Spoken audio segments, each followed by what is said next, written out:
Hallo zusammen, herzlich willkommen. Und wie geht es Ihnen? Ich hoffe, es geht euch sehr gut।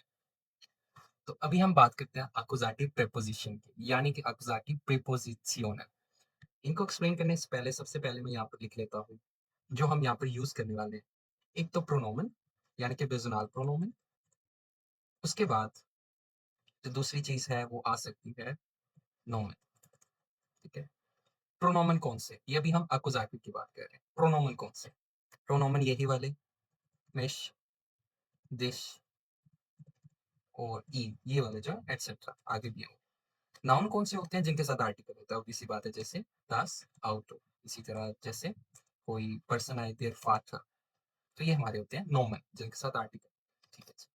अब preposition वो चीज़ होती है जो कि रिलेशन दिखाती है किसी भी चीज़ का। यानी कि अगर हम बात करते हैं वक़्त की, अगर टाइम की बात होती है, तो टाइम के लिए जो हम प्रेपोजिशन यूज़ करते हैं, ये देखिए टाइम के लिए जो हम प्रेपोजिशन यूज़ करते हैं वो होती है प्रेपोजिशन यूज़ करते हैं और ये एक्कुज़ेटिव प्रेपोजिशन।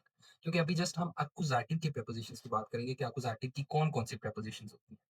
उसके बाद है जैसे डायरेक्शन के लिए कोई डायरेक्शन आपने शो करनी है, उसके लिए हम जो प्रेपोजिशन यूज़ करते हैं वो हम यूज़ करते हैं डूश। डूश का मतलब होता है थ्रू।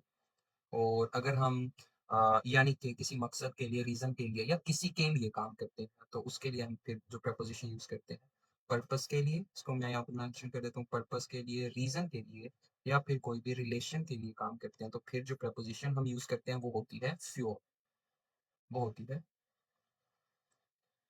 फ्योर प्रीपोज़िशन यूज़ करते हैं। अच्छा जी, इनके बाद सेंटेंस कैसे बनता है हमारा, ज़ाट्स कैसे बनता है, अभी हम उसको देखते हैं। इसको ज़रा हाइलाइट कर लें।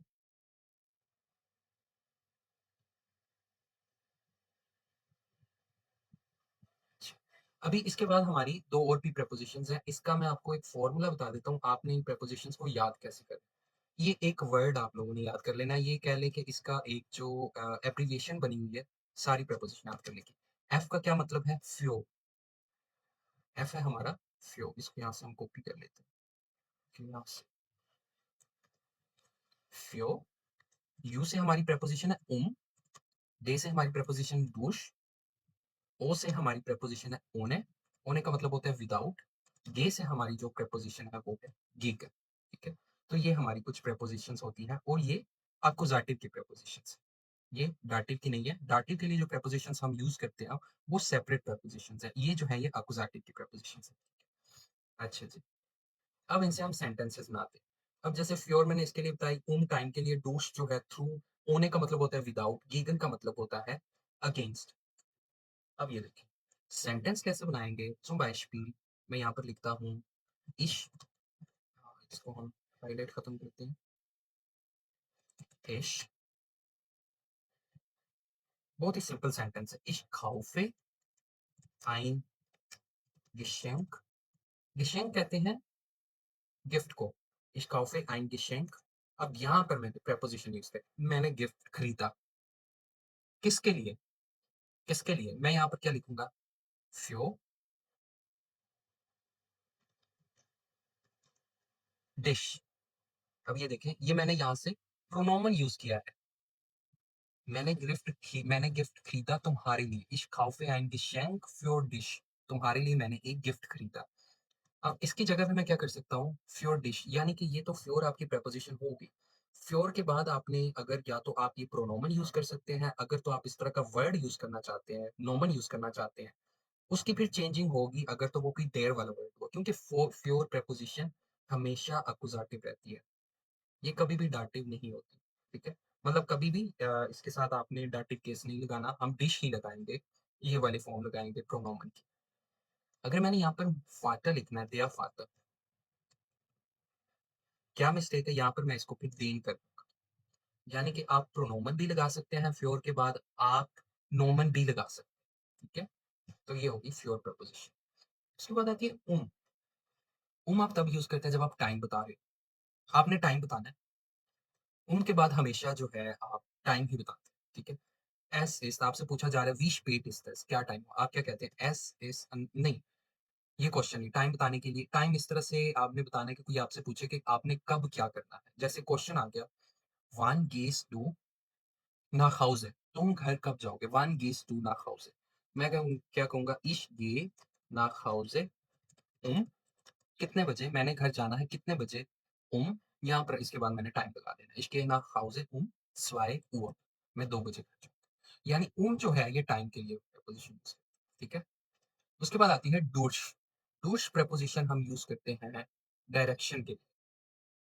जैसे यहाँ पर हम लिखते हैं ich gehe durch den, अब मैंने यहाँ पर पार्क लिख देता हूँ, I am going through the park. मैं क्या लिखूँगा, ich gehe durch der Park। अब यहाँ पर मिस्टेक क्या है? जी, बिल्कुल, हमने इसको den कर दिया। जो हमारा देयर है, हम इसको क्या कर देंगे, इसको हम den कर, क्योंकि हमें पता है देयर हमेशा अकुज़ाटी में देन हो जाता है। अब ये देखिए, डोर्स वो प्रीपोज़िशन है जो कभी भी प्रोनोमन नहीं लेगी, ठीक है? अब ये देखिए, मैं इसकी जगह ये तो नहीं कह सकता ich gehe durch dich, I go through you, ठीक है? डोर्स का मतलब होता है सेंटर में से जाना कहीं से। तो अब मैं ये तो नहीं कह सकता मैं एक बंदे में से गुज़र के जा सकता हूँ। इस वज़ह से मैंने यहाँ पर क्या लिखा, ich gehe durch den Park।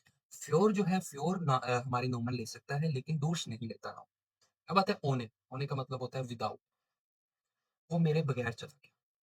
Er geht ohne mich, वो मेरे बगैर चला गया। या फिर er geht ohne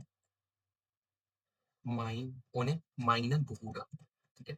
ब्रदर को Bruder कहते हैं। Er geht ohne meinen Bruder, वो मेरे भाई के बगैर चला गया। अब आता है gegen। gegen होता है अगेंस्ट, यानी कि किसी के अगेंस्ट खेलना, खेलना हम कहते हैं। जैसे कि ich spiele